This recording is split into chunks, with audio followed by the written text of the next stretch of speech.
Hello and welcome to Hardin County campus, Indiana campus, Louisville campus, Dosco Manor, E campus, everybody. Yeah, I said it, everybody. We want to greet you in the Lord's Day. And guess what? We have a tremendous lesson before us. It comes in the form of a question. We're still on the series, Who Moved My Cheese?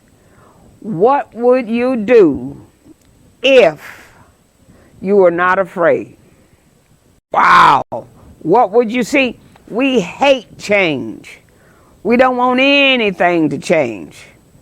Other times we won't change for the sake of change. In fact, I was thinking as I was doing this lesson, I thought about a little boy. He appeared in a commercial some years back, and he would say the same thing, the same thing, the same thing. He was complaining because we kept having the same thing, the same thing, the same thing. Now, what he was complaining about, I don't know, I forget what. But he was tired of the same thing. And he wanted a change. Now, many of us say we want to change until the change comes. Then we discover that it takes too much effort to change. Why? Why do we hate change?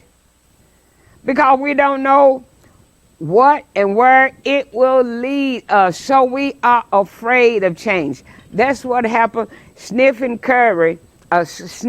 Scurry will chase off looking for new cheese because they knew there was no cheese in Cheese Station C. It wasn't coming back. But him and haw did just what they do. They hem and haw, and we are like the little people. We hem and haw, and kept thinking, hem and haw kept sitting there thinking the cheese was going to come back. Wrong answer. It did not come back. Oh, we figure like, okay, somebody did me wrong, and we do that somebody did me wrong song. But it's not coming back. The cheese is not coming back. We have gone through some changes since March of last year. We've gone through some changes. Some things have been changed. And guess what? I don't care how much you rebel, it will not be the same. So I'm going to ask you again, why do we hate change? One word, afraid. We are afraid. So I'm again asked the question, what would you do if you were not afraid? And I'm here to say today, don't let fear stop you. Ask yourself, what am I afraid of? Who am I afraid of? And why am I afraid? You see, the first problem we have is needless fear. Needless fear.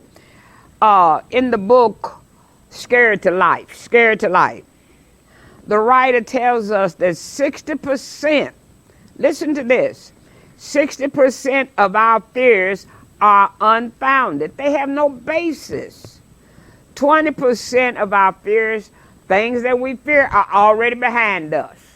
10% are petty, and it don't make any difference. 5% are real, but you can't do anything about it. And so that leaves 5% real that we can do something about.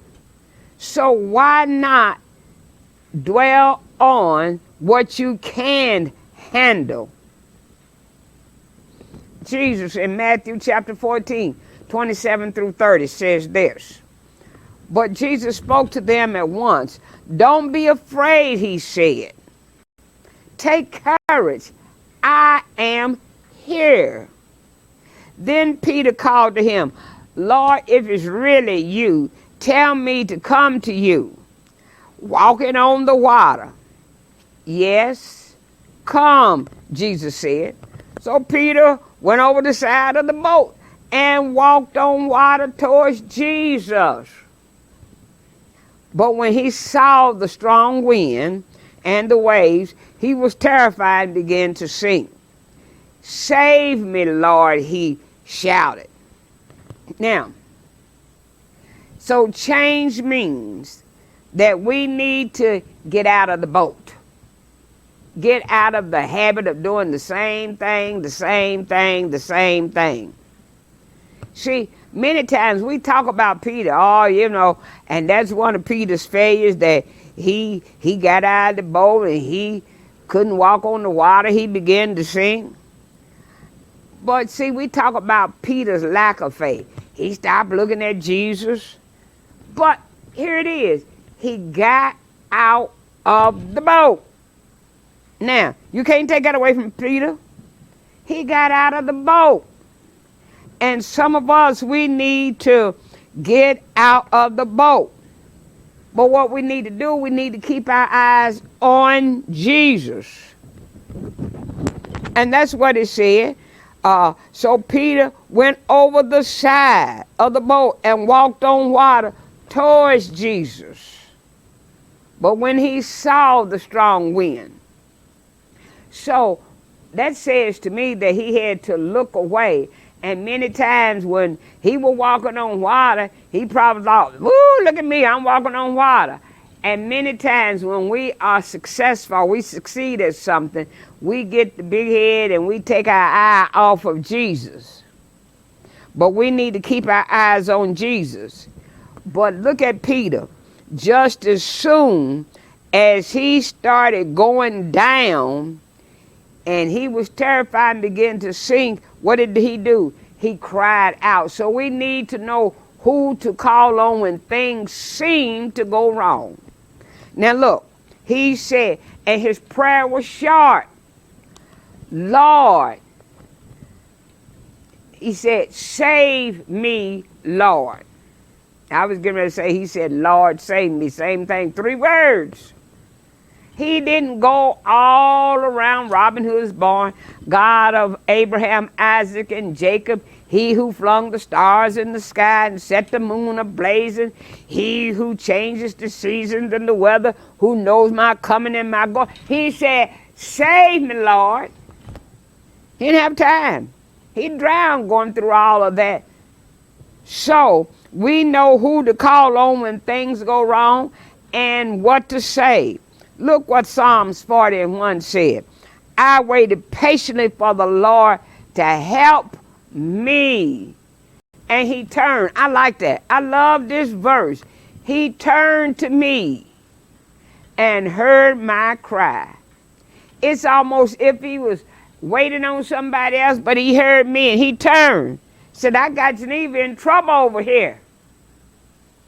And so he turned. Then look at Psalms 34:15. The eyes of the Lord are on the righteous, and his ears are open to their cry. Now go down to verse 17. The righteous cry out, and the Lord hears. I don't care. Notice it was a storm, because that's what it said. There was a storm. But over the winds and the waves and the lightning flashing and the thunder, he heard the cry. So that should tell us something. Whatever is going on, the Lord will hear us and deliver us out of our troubles. He not only will hear, but he will deliver. So, my question again, what is there to fear if Jesus is with us? And yet we saying, if Jesus goes with me, I'll go where? Anywhere. Because it's heaven to me wherever I be if he is there. So, that's what, if You were not afraid. What could you do? Or what would you do if you were not afraid? First of all, get out of the boat. Now let's go to Mark chapter 4, verse 35 through 38. As evening came, Jesus said to his disciples, let's cross to the other side of the lake. So they took Jesus in the boat and started out, leaving the crowds behind, although other boats followed. But soon a fierce storm came up. As I was teaching this the other day, I said, I don't know about y'all, but I think if I'd been one of them disciples when Jesus said, come on, let's go over on the other side, let's get in the boat, I would have said, no, if you don't mind, Jesus, I think I'll just walk around over there. Because it looked like every time he said get in the boat, a storm comes up. But I point that out to you to let you know, just when we in Jesus, that don't mean we're not going to have problems. In fact, every time we get in the boat and start out, we are going to have some problems. So they took Jesus in the boat and started out, leaving the crowds behind, although other boats followed. But soon, a fierce storm came up. High waves were breaking into the boat. I mean, this is rough weather here. And it began to fill with water. Now, you know as well as I do, boats are supposed to sail on the water. The water is not to get in the boat. But here it is. It began to fill with water. Jesus, where you be, Jesus? Jesus was sleeping at the back of the boat with his head on a cushion. Whoo! The disciples woke him up shouting, Teacher, don't you care that we're going to drown?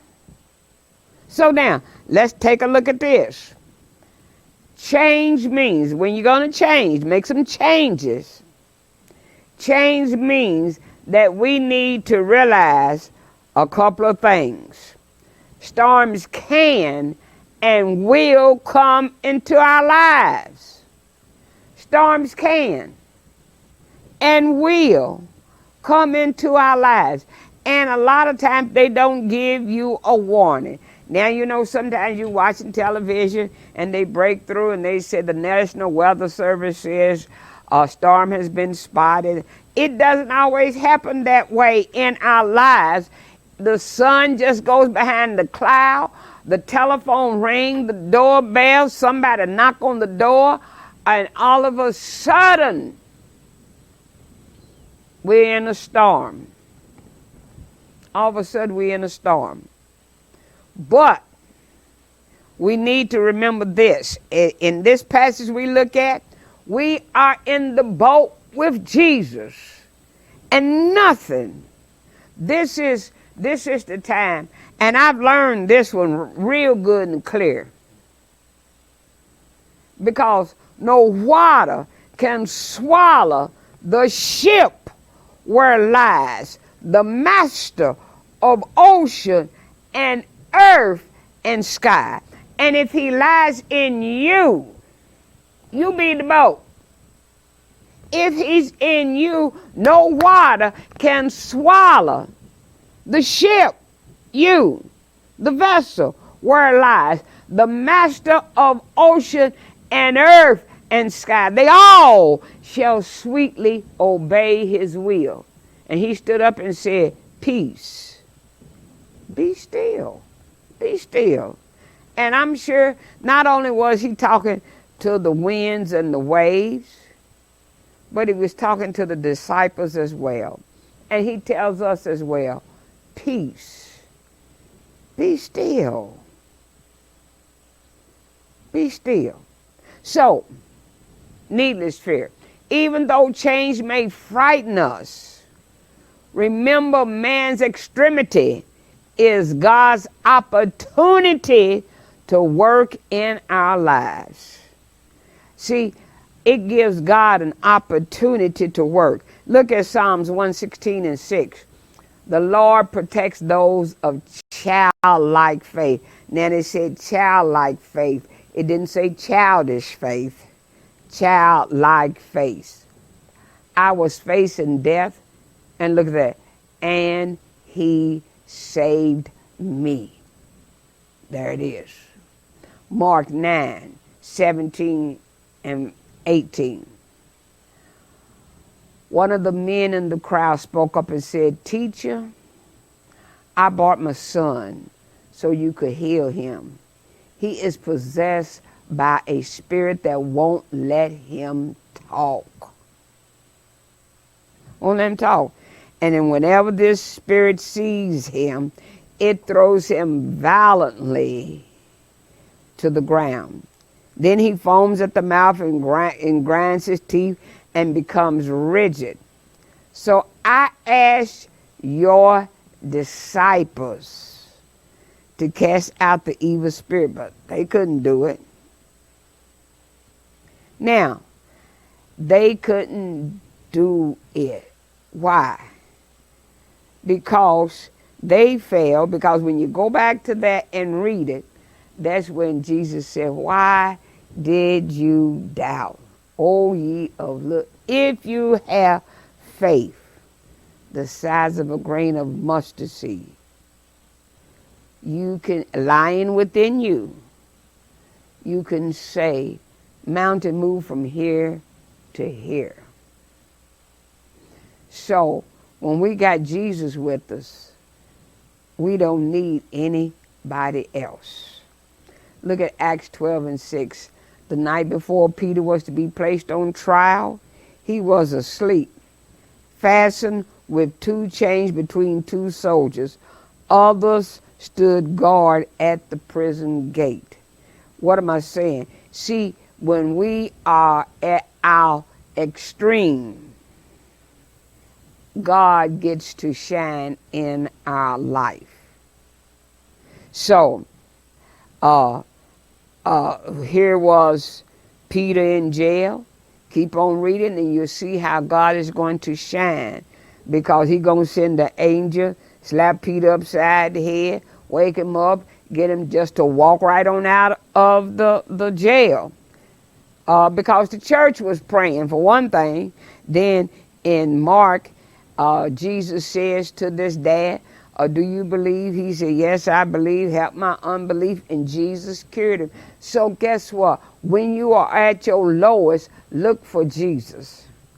Look for him, because he's on his way. Because man's extremity is God's opportunity to work in our lives. Now, so what would you do if you were not afraid? You need to get rid of needless fear. You need to get rid of needless fear. You need to remember, change means that we have to get out of the boat. Change means that we need to realize that storms are coming. But let's go on. Nehemiah chapter 6, verse 9 through 15. They were trying to intimidate us, imagining that they could discourage us and stop the work. This is Nehemiah. He's working on the wall. So I continued to work with even greater determination.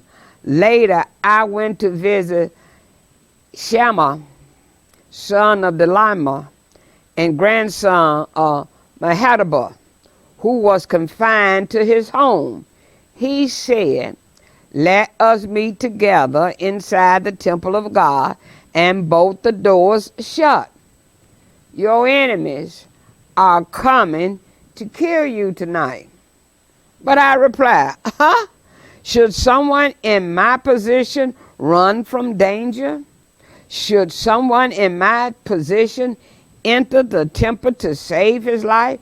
No, I won't do it. I realized that God had not spoken to him, but that he had uttered this prophecy against me because Tobiah and Sanballat had hired him. They were hoping to intimidate me and make me sin. Then they will be able to accuse and discredit me. And now Nehemiah prays, remember, oh my God, all the evil things that Tobiah and Sanballat have done. And remember Noadiah, the prophet, and all the prophets like her who have tried to intimidate me.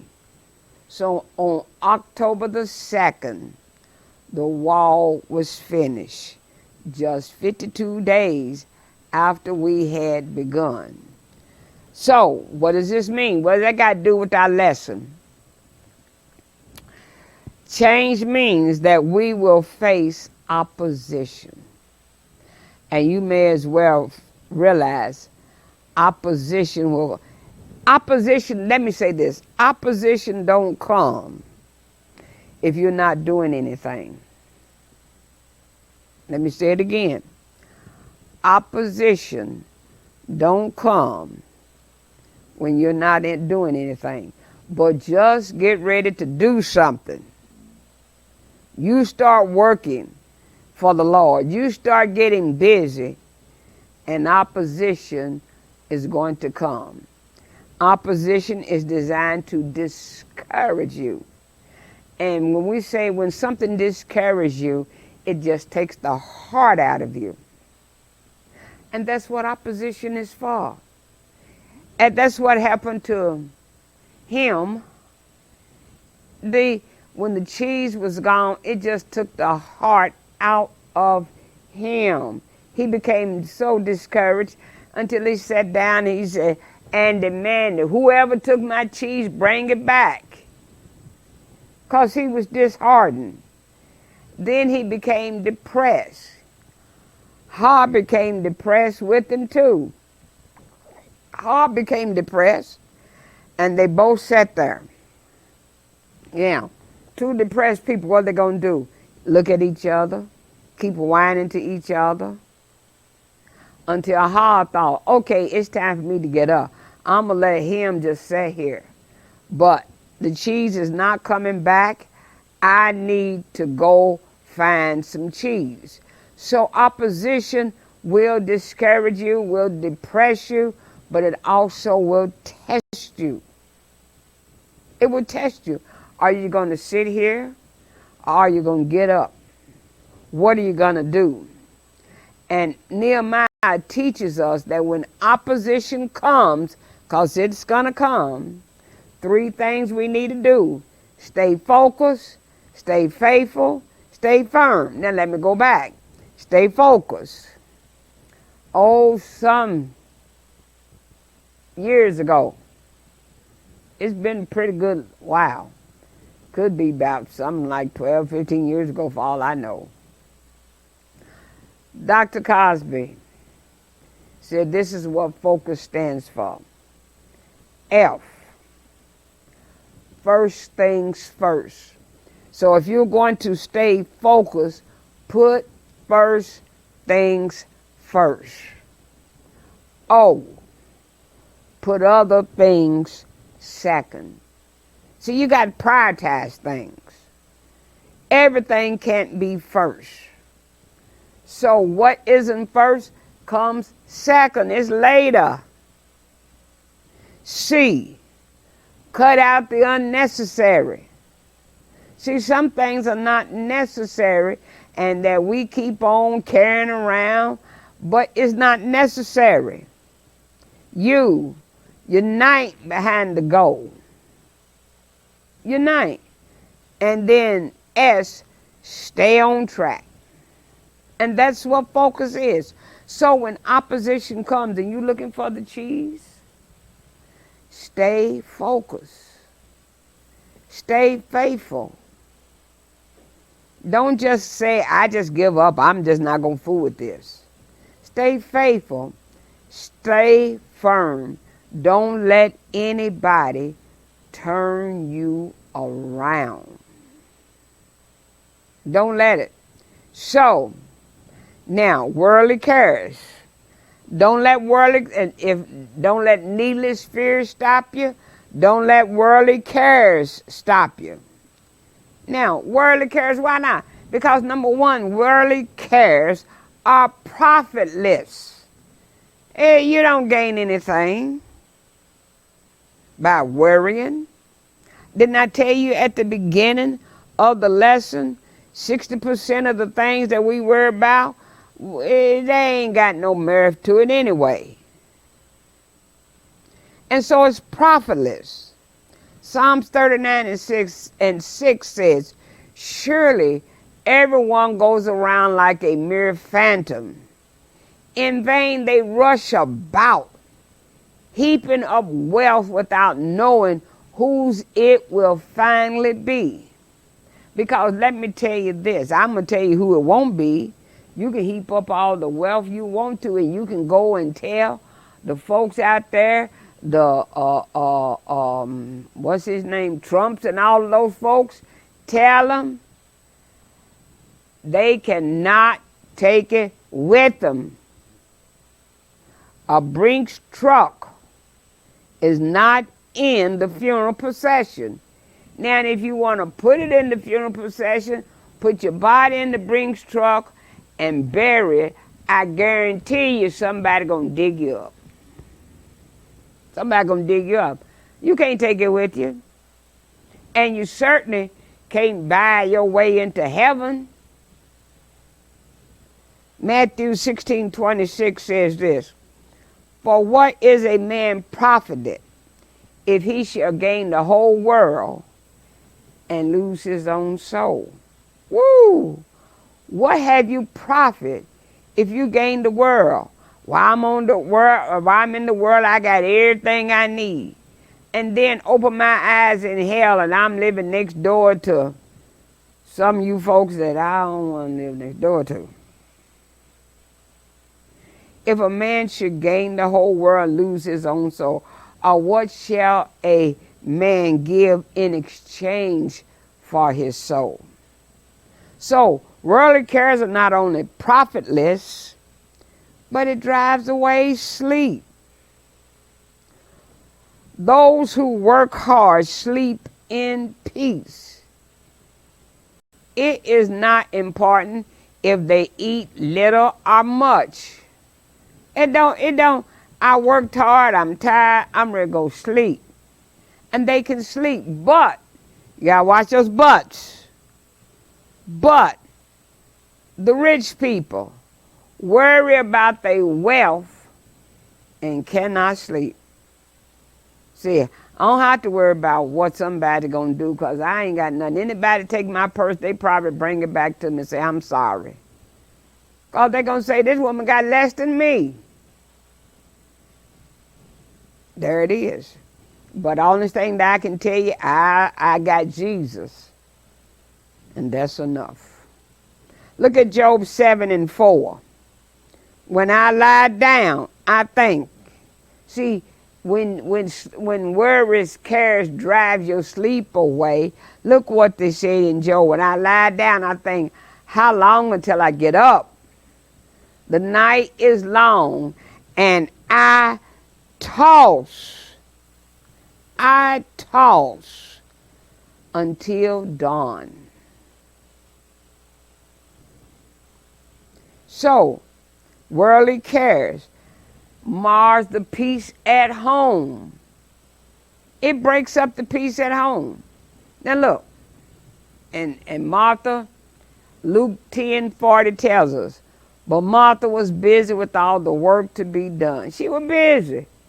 Girlfriend was getting it done. Why? Because Jesus was there. She had visitors. She had dinner to get. She had to make sure the house was clean. So, and she was getting the work done. And she had a sister, Mary. This is Martha and Mary. But Mary wasn't happy. So Martha went in and said, Lord, don't you care that my sister has left me alone to do all the work? I'm doing all the work. And look at Mary. Tell her to help me. See? So that marred the peace at home. Why? Worldly cares. Martha was worried about putting dinner on the table because Jesus was company. And many times, we women, we worry about that kind of stuff. Got to get dinner on the table. Some of us already worrying now. Here it is, the end of August, and we worried now about, well, we get past Labor Day, the summer's gone, and we start looking ahead to Thanksgiving. Thanksgiving is 2 or 3 months off, and we're looking ahead. So it marks the peace. But let me say this. Let me go back. Faith, what would you do if you were not afraid? You got needless fear to get rid of, and then you got worldly cares that you get rid of.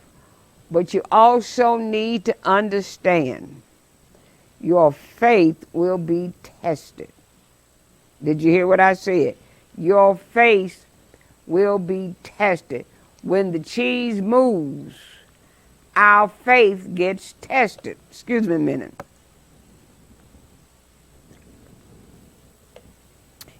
When the cheese moves, our faith gets tested. Like, where did the cheese go? What do I do now? How do I get the cheese? And so the second part tells us when the cheese moves, we must move too. So the cheese move, you move.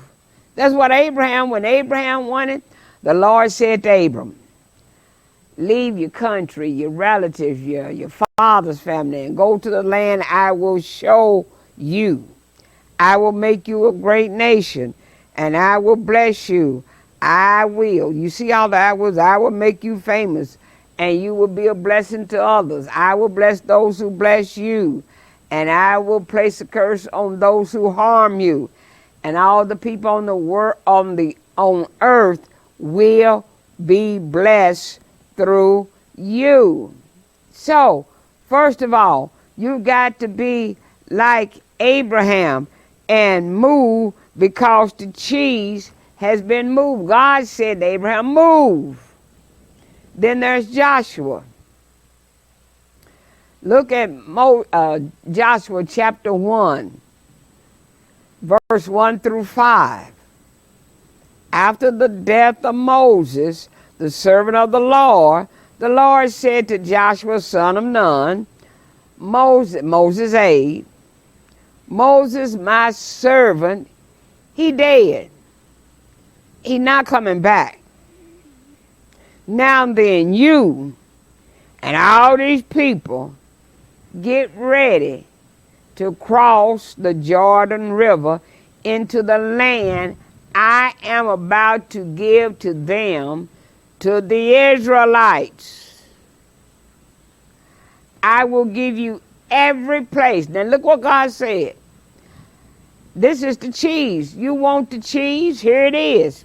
He said, I will give you every place where you set your foot, as I promised Moses. Your territory will extend from the desert to Lebanon, and from the great river, the Euphrates, or the Hittite country, to the Mediterranean Sea in the west. No one,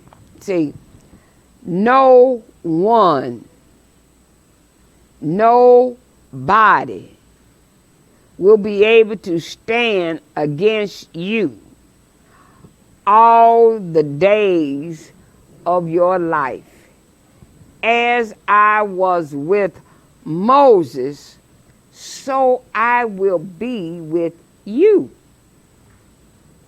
I will never, this is the shouting part, drop the mic. If I had a mic, I'd drop it. Well, I can't take this one off, so, because Sharon, she get me. I will never leave you nor forsake you. Oh, what a great promise that God gives. I will be with you. I will be with you. I will never leave you nor forsake you. So, here's your point to ponder. When life changes, are we willing to change? Are we going to be like him and Huff? Him and Haw, we just going to sit there and say, bring me my cheese back. I want my cheese. Give me my cheese. If you took my cheese, bring it back. I won't hold it against you, but I want my cheese, and I want my cheese right now. It's not coming back. What would you do if you wasn't afraid? Well, here's one thing you can stop doing. Stop making excuses. See, excuses. And we have our excuses for not looking for new cheese, not looking to do something different. And the number one reason is familiarity. We always, when we step out and things don't look so good, we look at it side eye, then we're ready to go back. And we see that Exodus 14, 10 through 12. As Pharaoh approached, the Israelites looked up and saw them, who? Egyptians, coming at them. We'd only been gone out of Egypt 3 days, and now here they come thundering after us, coming at them, and they were totally afraid. They cried out in terror to God. Then they said to Moses, it said they told Moses, but it really should say they complained to Moses. They criticized Moses. They did some fault finding with Moses. They said, oh, look here, Big Mole. The cemetery is large enough in Egypt so that you had to take us out here in the wilderness to die? What have you done to us? Taking us out of Egypt. See, back in Egypt, didn't we tell you? We told you this would happen. Didn't we tell you, leave us alone here in Egypt? We're better off as a slave in Egypt than as corpses in the wilderness. Well, that's what they said. Why? Because they had fear of failure. That's the first thing, familiarity. And they said, look, let's go back. See, they had glamorized Egypt because they said, now, didn't we tell you?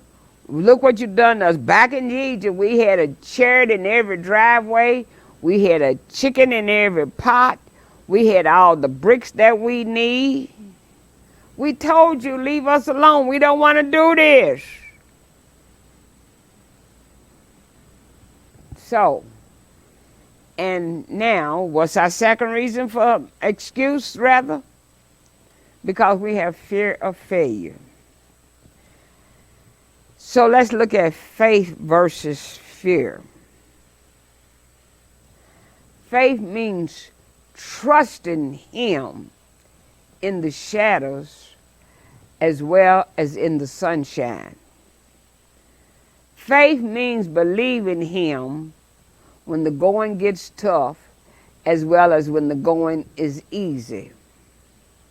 Faith means depending on Him when you don't understand as well as when you do. That's what faith means. So, are you going to trust in Him in the shadows, or only trust Him when you're in the sunshine? See, it's easy to have faith when you're in the sunshine. It's easy to have faith when you got money in the bank. It's easy to have faith when you feel pretty good. It's easy to have faith when all the bills are paid and the rent is paid. It's easy to have faith when the children are doing well and the grandbabies are doing fine. It's easy to do well when you come from the doctor and you got a good doctor's report. But faith means believing in him when the going gets tough, as well as when the going is easy. Faith means depending on him. I don't understand what happened, Lord, but you depend on him anyway. When you don't understand, or when you do understand. And fear has two meanings. Forget everything and run. And that's the meaning to most of us for fear. Forget it. Everything and run. But I have found that you can't outrun fear. Because when you stop running, fear is still right there with you. See, what you do is, when you talk about fear and faith, when fear knocks on the door, let faith answer the door. And fear has to leave. Because fear and faith are not twins. They are mutually exclusive. They do not exist together. So fear has two meanings: forget everything and run, or face everything and rise. Face everything and rise. So my question to you, my point to ponder, what is your definition of fear? The choice is yours. Proverbs 29 and 25. Fearing people is a dangerous trap, but trusting the Lord means safety. So what do we make excuses? Our excuses are familiarity. We want to go back to what we used to do. Fear of faith. And let me say this while I'm saying it. Go back, familiarity. The worship service of what we knew once before is not going to be. All of the 6 services that we had on the weekend, it's not going to be. So, the Sunday school has changed. It will not be going back to what it used to be. So, the familiarity you will not be able to go back to. Fear of failure. Well, guess what? Remember, Peter got out of the boat. And the only way that you can do something new is get out of the boat. Now, many times we focus on the physical. Sarah and Abraham, they were too old. Zachariah and Elizabeth, they were too old. Genesis 21, 1 through 5. Let me see. Verse 5 says, Abraham was 100 years old when Isaac was born. What do you mean you're too old? Nothing is impossible with God. Zachariah and Elizabeth. But the angel said, Luke 1, verse 13. But the angel said, don't be afraid, Zach. God has heard your prayer. Your wife Elizabeth will give you a son, and you are to name him John. But now let's jump down to verse 18. But Zachariah said to the angel, hey, how can I be sure this will happen? I'm an old man, and my wife is also well along in years. I mean, this fella Zachariah, I love that because he's politically correct. He said, I'm old, but you see my wife, she's well along in years. He don't say my wife old. He said she's well along in years as well. So he politically correct. Little fun, that's all. So we make the excuse we too old. And then on the other hand, we too young. And we have Samson. And when Samson was born, his mother, when he was young, took him to the church. He was young. Elkanah said to his wife, do what you think is best. Stay home until you have weaned him. Yes, let God complete what he has begun. So she did. She stayed home and nursed him until she had weaned him. Then she took him up to Shiloh, and he wasn't no teenager, bringing also the makings of a generous sacrificial meal, a prize bull, flour, and wine. The child was so young to be sent off. And so we say too young, too old, too young. And we look at Moses. Moses just said, I can't. Now, verse 10 and 11 in Exodus chapter 3, Moses said, but God said, so now I'm sending you to the king of Egypt. Go, bring my people, the Israelites, out of Egypt. But Moses said to God, I'm not a great man. How can I go to the king and lead the Israelites out of Egypt? Then chapter 4, verse 1, Moses answered, what if the people of Israel do not believe me or listen to me? What if? You see all the what ifs? What if they say the Lord did not appear to you? Let's go down to verse 10, same chapter. Moses said to the Lord, pardon your servant, Lord. I have never been eloquent, neither in the past nor since you have spoken to your servant.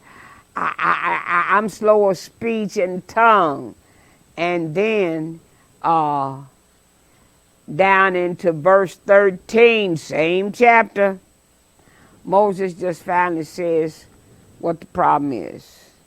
He said, pardon your servant, Lord. Please send somebody else. In other words, I don't want to do it. I can't do it, and I don't want to do it. Or, many times our excuse, the problem's too big. The problem's too big.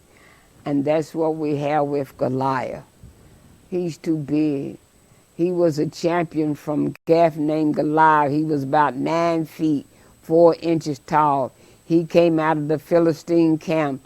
He had a bronze helmet on his head and a coat of armor, a bronze armor that weighed about 125 pounds. This fella is huge.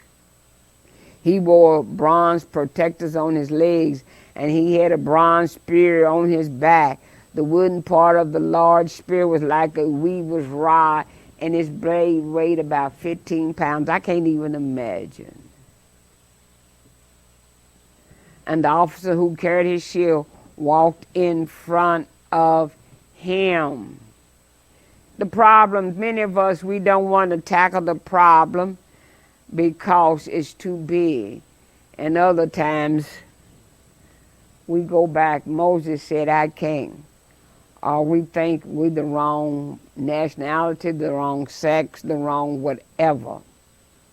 But we see the Canaanite mother who did not allow race, creed, or color to stop her. When we need something from Jesus, nothing can stop us. So I'm asking you, when will you move on? What excuse do you have for not looking for new cheese? I mean, can you see the new cheese? When you move, you can and will find new cheese. but you have to move. You cannot be like him and stay there. Hall finally moved. Sniff and Scurry was already doing their thing. So, as we look at this, God grant me the serenity to accept the things I cannot change, courage to change the things that I can, and wisdom to know the difference. See you next week when we've been talking about change, but one thing we're going to talk about next week, serving a changeless God in a changing time. Until then, I'll see you. But let me say this. I know my time. I'm running past time. But September is Men's Month, and we're going to have some guest men teaching Hump Day. We're going to have Maestro Kevin James. We are going to have James Davis. We are going to have the Reverend Dr. Ken Jobs. And Ken Job, he just bad as he can be. Then we're going to have Reverend Corey Bailey. And these are the men. They will be talking about failure is not final in the Father. Woo! Can't wait. See you next time. Bye-bye.